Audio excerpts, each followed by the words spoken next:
இங்கே பாருங்களேங்க. நான் பைபிள் படிச்சுட்டு இருந்தேனா, அப்போ ஒரு வசனம் வந்தது பாருங்க. நான் அதை படித்து பார்த்தேன்னா எனக்கு ஆச்சரியமாக இருந்ததுங்க.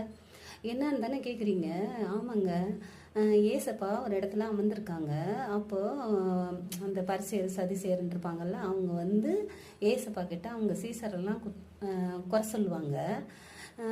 என்ன போதகரே, உங்கள் சீசர்லாம் கை கழுவாமல் சாப்பிட்றாங்களே, இதெல்லாம் நியாயமா அப்படின்னு கேட்குறாங்க.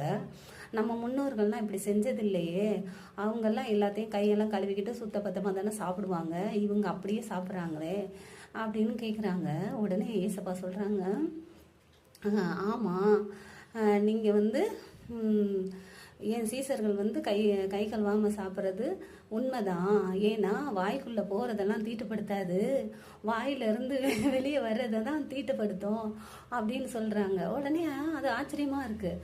எப்படி வாய்க்குள்ளே போகிறத தீட்டுப்படுத்தாது, வாயிலிருந்து வர்றது தீட்டுப்படுத்தும் அப்படின்னு நானும் யோசித்து பார்த்தேன்னா அதுலேயே போட்டிருக்கோம். பாருங்க, நீங்கள் வந்து கையை கழுவி சாப்பிட்றீங்க, கட்டத்தக்க சுமையானதை கட்டி உங்களுடைய ஊழியக்காரங்க மேலே செலுத்துறீங்க. ஆனால் நீங்கள் ஒரு விரலனாலும் கூட தொடுறதில்ல. உங்கள் முன்னோர்கள்லாம் கை கழுவுனாங்கன்னு சொல்கிறீங்க, ஆனால் இதை வந்து மறந்துட்டீங்க அப்படின்னு சொல்கிறாரு. உடனே அவங்க கேட்குறாங்க எப்படி அப்படின்னு. பாருங்களேன், நம்மளே பாருங்கள், அந்த மீன் கறி அது இதுன்னு எல்லாமே சாப்பிட்றோம். நம்ம டாக்டர்கிட்ட போனாலும் என்ன சொல்கிறாங்க?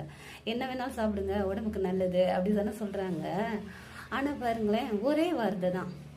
நீங்கள் ஒருத்தவங்கள பார்த்து ஒரு வார்த்தை சொல்லுங்களேன், அவங்க ஒரு வேதனையில் இருக்கும்போது ஐயோ அப்படிலாம் இல்லை அப்படின்னு சொல்லலாம்.